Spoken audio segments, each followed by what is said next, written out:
ಇದೇನಿದು? ಇಷ್ಟೊತ್ತಾದರೂ ತೆಂಗಿಯ ಒಂದು ಕೋಣೆ ದೀಪ ಉರಿತಾನೆ ಅದಲ್ಲ, ಇನ್ನು ಮಲಗಿಲ್ವ ಹೆಂಗೆ?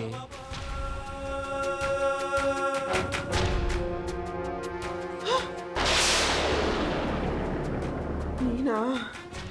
ಇದ್ಯಾಕೆ ತಂಗಿಯವ್ವ ಇಷ್ಟೊತ್ತಾದ್ರೂ ಮನೆ ಕಂಡಿಲ್ಲ? ದಿನ ಇಷ್ಟೊತ್ತಿಗೆಲ್ಲ ಮನೆ ಕಬಿಡ್ತಿದ್ದಲ್ಲ, ಯಾಕೆ ನಿದ್ದೆ ಬರ್ನಿಲ್ವೇ? ಇವತ್ತೇನಾರಾಣ ಮನಿಕೊಂಬಿಟ್ರೆ ಶಾಶ್ವತವಾಗಿ ನಿದ್ದೆ ಮಾಡ್ಬೇಕಾಯ್ತದೆ. ಅದಾಗಬಾರ್ದು ಅಂದರೆ ಇವತ್ತು ನಾನು ನಿದ್ಗೆಡ್ಲೇಬೇಕು. ಹೀಗೆವ್ವ ನೀನು ಹಿಂಗೆ ಅರ್ಥ ಆಗದೆ ಇರೋ ಭಾಷೆನಾಗಿ ಹೇಳಿದ್ರೆ ನಾನು ಏನು ಅಂತ ತಿಳ್ಕೋಬೇಕು? ನಿಂಗೆ ಅರ್ಥ ಆಗೋವಂಗೆ ಹೇಳ್ತೀನಿ ಕೇಳಿಸ್ಕ. ಇವತ್ತು ರಾತ್ರಿಗೆ ಐಶ್ವರ್ಯ ನನ್ನ ಕೊಲೆ ಮಾಡಬೇಕು ಅಂತ ಬರ್ತಾಳೆ.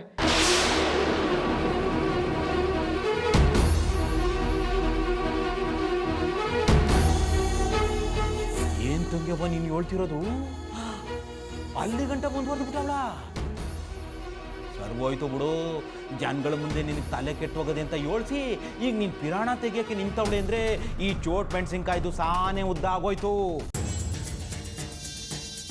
ಏನಾರು ಮಾಡಿ ತಡಿಬೇಕು. ಅದು ಸರಿ, ಈಗ ಅದಕ್ಕೆ ನೀನು ಪ್ರತಿಯಾಗಿ ಏನು ಮಾಡಬೇಕು ಅಂದ್ಕೊಂಡಿದ್ದೀಯಾ?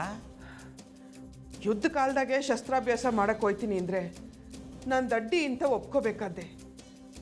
ಆದರೆ ಈಗ ಜಾಣತನದಿಂದ ಹೆಜ್ಜೆ ಇಕ್ಕಿದ್ರೇ ನಾನು ಈ ಅಪಾಯದಿಂದ ಪಾರಾಗೋದು. ಅದೆಲ್ಲ ಸರಿ ಕಣ್ತಂಗ್ಯಪ್ಪ.